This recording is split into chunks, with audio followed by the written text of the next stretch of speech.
7 दिन जेल में रहने के बाद Yogi Adityanath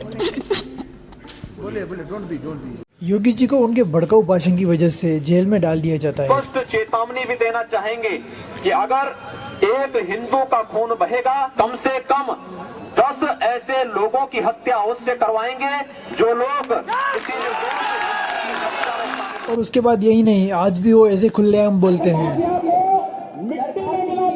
Vikas Dubey has been shot dead in an encounter as he was trying to escape from the scene. Gangster Atiq Ahmed और उसके भाई अशरफ अहमद की प्रयागराज में मेडिकल के लिए ले जाते समय गोली मारकर हत्या। आपने यूपी के मेरठ के बारे में तो सुना ही होगा। घर में कहीं भी गाड़ी की चोरी हो, वो कटने के लिए, गलत इस्तेमाल के लिए मेरठ के सोतीगंज ही आती। आज के यूपी को और पहले के यूपी को हम कंपेयर करें तो बहुत फर्क आया गया है। खराब एजुकेशन, खराब सड़कें, खराब रोडें, खराब काम, करप्शन भर के पड़ा है। वहाँ पे बहुत सारे ऐसे लीडर आए जिनकी वजह से भी बहुत कुछ बदला जा सकता था, बट ऐसा कुछ नहीं हुआ। मायावती, अखिलेश, मुलायम सिंह, उन्होंने कुछ नहीं कर पाए वो वहाँ पर। यूपी जो इंडिया का सेकंड लार्जेस्ट इकोनॉमी स्टेट है, जो 2022 में 16 लाख करोड़ से 2023 में 22 करोड़ हो गया। एक इंटरव्यू में योगी जी ने कहा था कि मुझे पता ही नहीं था कि मुझे मुख्यमंत्री बनना है। पता नहीं हुआ, कौन आपसे मिला, क्या? मुझे भी नहीं मालूम था कि मुझे मुख्यमंत्री बनना। योगी जी का जन्म 1972 में उत्तराखंड में हुआ था और इनको अजय सिंह बिष्ट के नाम से जाना जाता था। स्कूल वगैरह जाते थे, पढ़ाई में ध्यान रहता था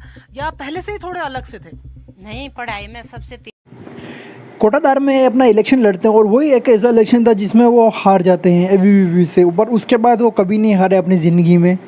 एमपी बनने के बाद भी वो लोगों से पर्सनली जाकर मिलते थे और उनकी समस्या का समाधान करते थे। एमपी बनने के बाद भी उनके भड़काऊ भाषण खत्म नहीं हुए और वो मुस्लिम के विरोध अपने भाषण देते रहे। बालिका को ले जाएंगे तो कम से कम 100 मुस्लिम बालिकाओं को। कोई ऐसी मीनार होती थी जिसके साथ यहाँ की संस्कृति कोई। यूपी में मंदिर, सड़कें, स्कूल, हॉस्पिटल एंड बड़ी बड़ी इंटरनेशनल कंपनियां जो यूपी में आकर अपना इन्वेस्ट करने लगी और यूपी को बढ़ाने लगी। में जनता बुनियादी सुविधाओं के लिए तरस रही है। वहां पर आप कुछ चंद राजनेताओं के लिए मौज मस्ती का एक सेंटर बनाना चाहते हैं। मजाक है प्रदेश की और देश की व्यवस्था के साथ।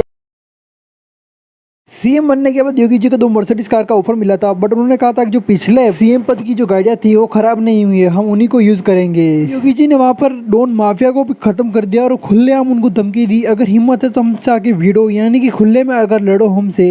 बड़े दुर्दांत माफिया और अपराधी किस कदर उनकी दुर्गति हो रही है। One Product is an initiative which is seen as a transformational step towards realizing the true potential of a district, fuel economic growth and generate employment and rural entrepreneurship. Yogi ji के आने के बाद वहाँ पर बहुत सारा इंफ्रास्ट्रक्चर, रोडें बनाई गई जो यूपी को अपने आसमानों तक लेके गई। आज इंडिया का second largest economic growth UP state है, जो सिर्फ योगी जी की वजह से हो चुका है।